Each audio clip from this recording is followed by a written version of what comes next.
শেখ হাসিনা পারে নাই, ডক্টর ইউনূসও পারে নাই।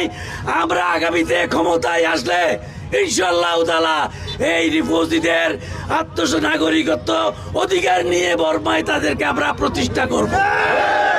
এই এলাকায় একটা শক্তিশালী অভিজ্ঞ নেতাকে নেতৃত্ব দিতে হবে। সেটা আমি হলেও আমাকে দেন, আরেকজন হলেও আরেকজনকে দেন, কিন্তু আপনাদেরকে ভেবে চিনতে এই দেশের এই সীমান্ত থেকে কে নেতৃত্ব দিতে হবে সেটা আপনাদের বেছে নিতে হবে। ভাইরা আমার, বন্ধুরা আমার, আপনারা জানেন আমাদের নেতা তারেক রহমান সাহেব 31 দফা দিয়েছে বাংলাদেশের উন্নতির জন্য। এই 31 দফায় গ্রামের মানুষের কথা, অনেক উন্নয়নের কথা বলা হয়েছে। এখানে মহিলাদের কথা বলা হয়েছে, যুবকদের কথা বলা হয়েছে, ছাত্রদের কথা বলা হয়েছে।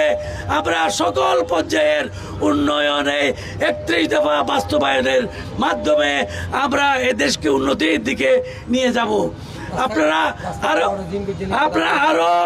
আরো বলি আপনাদেরকে, আমরা যে স্কুলগুলি করেছিলাম, আমরা যে মাদ্রাসা করেছিলাম, আমরা গ্রামের মধ্যে যে আমরা চলাচলের রাস্তা করেছিলাম সেই 20 বছর আগে, এইগুলিতে তো শুধু আপনার ওই চুনকালি দিয়ে দিয়ে তারা উন্নয়নের নাম দিচ্ছে, কোনো কাজ করে নাই।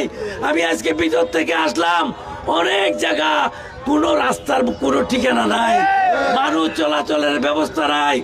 এই ইউনিয়নকে একটা মডার্ন ফালংকালী ইউনিয়নে রূপান্তর করবে বিএনপি।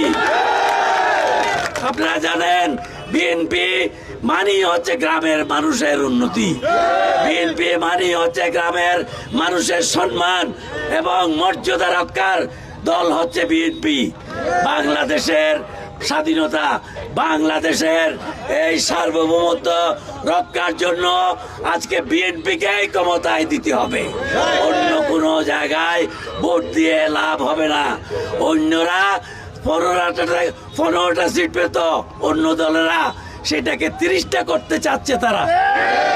আমরা চাচ্ছি এই 18 কোটি মানুষের ভাগ্য উন্নয়ন, এবং বাংলাদেশে জিয়াউর রহমানের দল ছাড়া এই রিফিউজি সমস্যাকেও সমাধান করতে পারবে না। আপনারা দেখেছিলেন জিয়াউর রহমান সাহেব এই রিফিউজি বর্মায় পার করাতে সক্ষম হয়েছিলেন।